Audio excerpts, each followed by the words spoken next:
முக அழகு கரும்புள்ளி காணாமல் போக இதை ட்ரை பண்ணுங்க.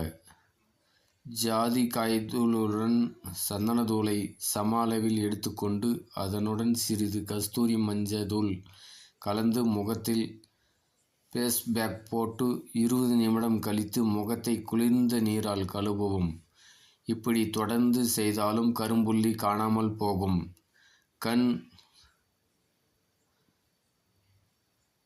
ஃப்ரெஷ்ஷான கண்களுக்கு வெண்தாமரையும் விளக்கெண்ணெயும். சில பெண்களுக்கு முகம் பளிச்சிட்டாலும் கண்கள் சோர்வடைந்து காணப்படும். இது அவர்களின் முக அழகை கெடுக்கும்.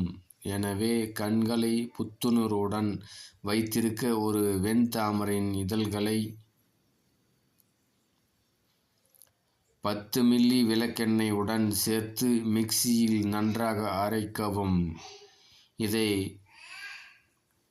காற்று போகாத டப்பாவில் சேமித்து ஃப்ரிட்ஜில் வைக்கவும்.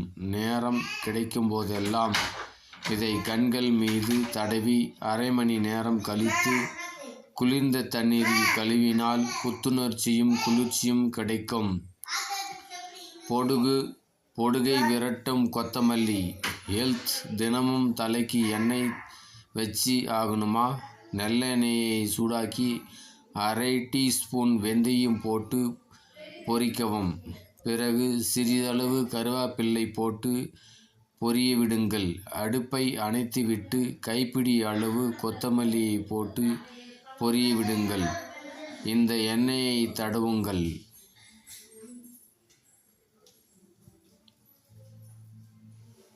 அல்லது கடைகளில் கிடைக்கும் பெரியாண்டர் ஆயிலை வாங்கி பயன்படுத்துங்கள். பொடுகு பெரிய எதிரி கொத்தமல்லி தான். மணப்பெண்களுக்கான படி பாலிஷுங்க. Beauty Cleopatra, Nurjahan, Elizabeth, Diana அரசிகளின் அழகு ரகசியங்கள். ஸ்பா படி பாலிஷிங் எனக்கு ஒத்துக்குமா? அது ரொம்ப கஷ்டம் ஆச்சே. கல்யாணத்துக்கு முன்னாடி ஒரு தடவை படி பாலிஷ் செஞ்ச எவ்வளவோ நல்லா இருக்கும் என நினைக்கும் மணப்பெண்கள் இந்த படி பாலிஷிங்கை வீட்டிலேயே சூப்பராக செய்து கொள்ளலாம். முதலில் ஆயில் மசாஜ். முழு உடம்புக்கு 100 மில்லி ஆயில் வேண்டும். பாதாம் எண்ணெய், சந்தன எண்ணெய், மல்லிகை எண்ணெய், ரோஜா எண்ணெய் ஆகியவற்றை தலா 25 மில்லியாக எடுத்து ஒன்றாக கலக்கவும். முகத்தில் இருந்து பாதம் வரை தடவி 15 நிமிடங்கள் ஊறவிடவும். பிறகு பெரிய பாத்திரத்தில் தண்ணீரை கொதிக்க வைத்து ஆவி பிடியுங்கள். இது 5 முதல் 8 நிமிடங்கள் எடுத்தாலே போதும். ஆவி பிடிப்பதற்கு முன் ஒரு பெரிய டம்ளர் நிறைய தண்ணீர் குடிப்பது முக்கியம். அப்போது தான் உடம்பில் இருந்து வெளியேறும் தண்ணீரை ஈடுகட்ட முடியும். அடுத்தபடி பாலிஷிங். இதற்கு கரகரப்பான கடலை மாவு அல்லது பாசிப்பருப்பு மாவு அல்லது அரிசி மாவு 1 டேபிள் ஸ்பூன் எடுத்துக்கொள்ளவும். இதனுடன் கஸ்தூரி மஞ்சள் 1 டீஸ்பூன், பட்டைத்தூள் 1/4 டீஸ்பூன், தேவையான அளவு தயிர் நன்கு கலந்து உடல் முழுக்க தடவி 15 நிமிடங்கள் ஊறவிடவும்.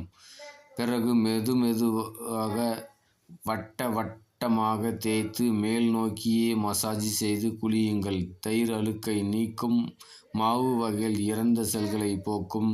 கஸ்தூரி மஞ்சள் கிருமிகளை கொல்லும். பட்டையத்தூள் சருமத்தில் ஒரு விறுவிறுப்பை உண்டாக்கி இரத்த ஓட்டத்தை அதிகப்படுத்தி சருமத்தை ஹெல்த்தியாக்கும். இது தாய்லாந்து ராணிகளின் அழகு குறிப்பும் கூட. நீங்கள்